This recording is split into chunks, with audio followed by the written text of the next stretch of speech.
Hello guys, welcome to edu Kartik. आज हम start करेंगे अपने न्यू टॉपिक से। देखो, चैप्टर तो वही है, the fundamental unit of life, पर न्यू टॉपिक है जो कि है न्यूक्लियस। तो ये जो न्यूक्लियस टॉपिक है इसको हम शुरू करेंगे।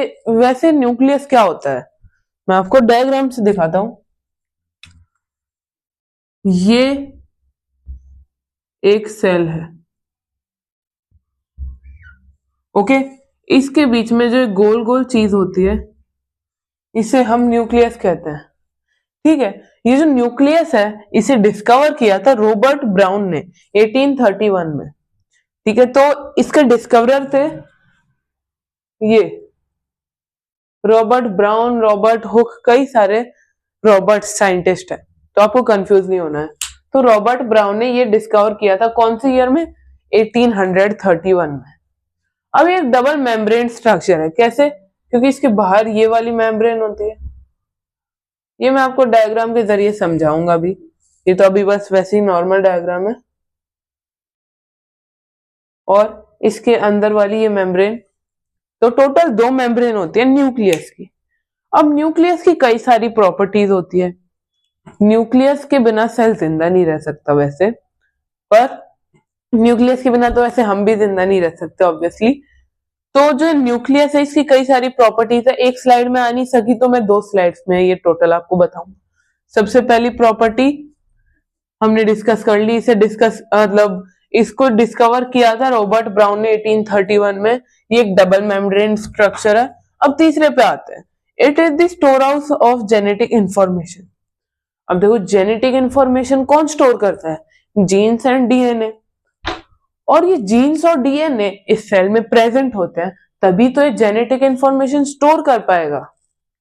आई होप ये आपको क्लियर होगा। और साथ में इस न्यूक्लियस के अंदर की साइड होता है, मतलब ये जो न्यूक्लियस का पार्ट है इसके अंदर भी, जैसे हमने देखा है ना, सेल के अंदर कई सारे छोटी छोटी चीजें होती है, और उस छोटे से सेल के अंदर जो छोटी चीजें होती हैं उनमें एक आता है न्यूक्लियस। अब उस न्यूक्लियस के भी बहुत सारे पार्ट्स होते हैं, वो हम अभी देखते हैं। अब देखो, जो ये न्यूक्लियस है ये क्रोमोसोम कंटेन करता है, यानी इस न्यूक्लियस के अंदर की साइड क्रोमोसोम्स है। और जो क्रोमोसोम्स है ना, ये इन्हें हम देख नहीं सकते माइक्रोस्कोप से भी, पर अगर हमें देखना है इन्हें तो कब देख पाएंगे? देखो, जब सेल डिवाइड हो रहा होता है ना, उस टाइम ये रॉड शेप में आ जाता है। रॉड पता है, ये होती है रॉड। तो इस रॉड की शेप में आ जाते हैं ये क्रोमोसोम्स जिस टाइम सेल डिवाइड हो रहा हो। मतलब ये हमारा सेल है, ये इसका न्यूक्लियस है, ठीक है। ये न्यूक्लियस है, दो में डिवाइड हो रहा है। इस टाइम यहाँ पे और यहाँ पे आपको रॉड शेप स्ट्रक्चर दिखेंगे जिन्हें हम क्या बोलते हैं? क्रोमोसोम्स, ठीक है। इसके अंदर आपको क्रोमोसोम्स दिखेंगे। अब जो क्रोमोसोम्स है ना, इनके अंदर ही डीएनए और प्रोटीन होते हैं। अब मैंने क्या कहा था शुरू में, हमने डिस्कस किया था कि ये जेनेटिक इंफॉर्मेशन स्टोर करता है। जेनेटिक इंफॉर्मेशन कौन स्टोर करता है? हमारा न्यूक्लियस, क्योंकि इसके अंदर डीएनए और जीन्स होते हैं। अब ये चीज हमें कैसे पता लग गई? ये क्रोमोसोम्स है ना, इनके अंदर होते हैं वो डीएनए और प्रोटीन। मतलब अगर क्रोमोसोम्स नहीं होंगे ना तो ये जेनेटिक इंफॉर्मेशन स्टोर नहीं कर पाएगा। तो न्यूक्लियस की इस कैपेबिलिटी का कारण भी न्यूक्लियस के अंदर वाला ये क्रोमोसोम ही है।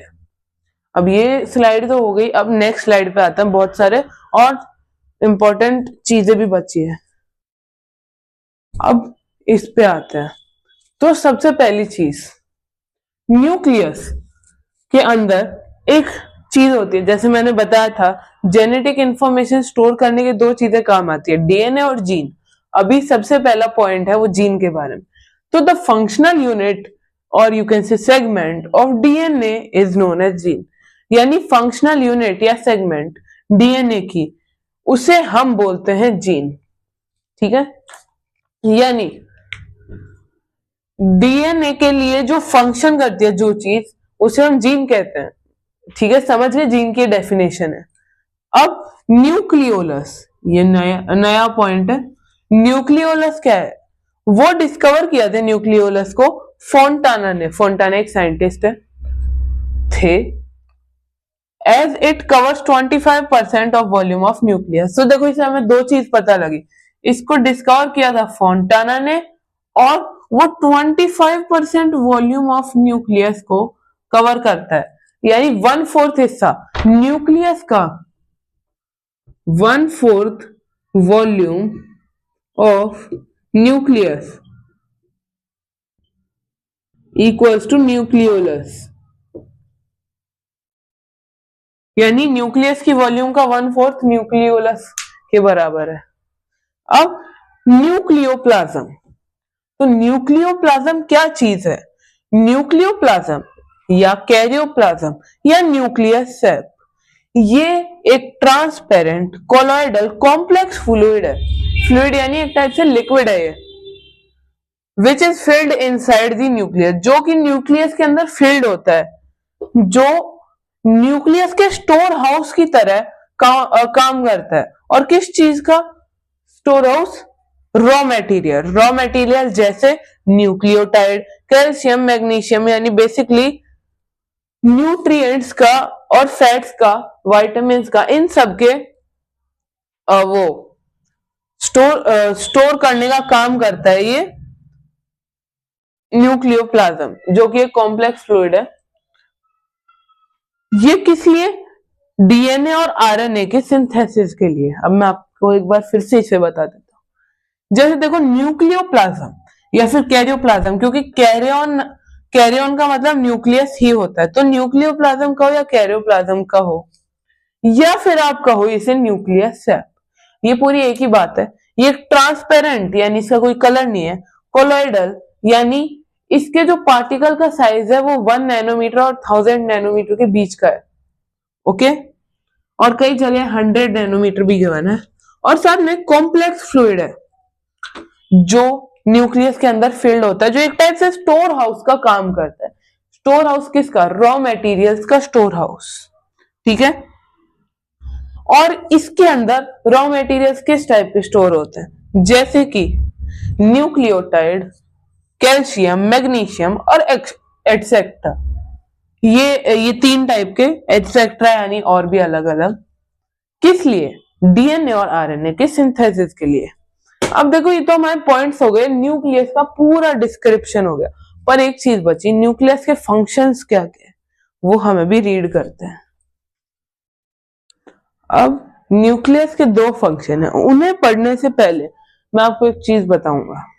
जीन का हमने डिस्कस तो किया, पर आपको पता है जीन दिखते कैसे हैं? तो देखो जीन 2 होते हैं, एक तो एक्स और एक वाई, ठीक है। एक्स जो जीन है वो कुछ ऐसा दिखता है, और जो वाई जीन है, देखो एक्स जीन एक्स जैसा दिखता है, तो अब आप कहोगे वाई जीन कैसा दिखेगा? वाई जैसा, पर नहीं, वाई जीन कुछ ऐसा दिखता है। ये अच्छे से नहीं बना, मैं एक बार फिर से बना देता हूं। वाई जीन कुछ ऐसा दिखता है, एक्स जीन ऐसा और वाई जीन ऐसा। तो देखो जो फीमेल्स होती है, फीमेल्स, उनके अंदर जो जीन्स या फिर क्रोमोसोम्स होते हैं, ये क्रोमोसोम्स है जो मैंने आपको बताया था, इनके अंदर जीन होते हैं। तो ये क्रोमोसोम, एक्स क्रोमोसोम और वाई क्रोमोसोम, ठीक है। ये जो फीमेल के अंदर क्रोमोसोम्स होते हैं वो होते हैं एक्स एक्स, और मेल के अंदर क्रोमोसोम्स होते हैं एक्स वाई, ठीक है।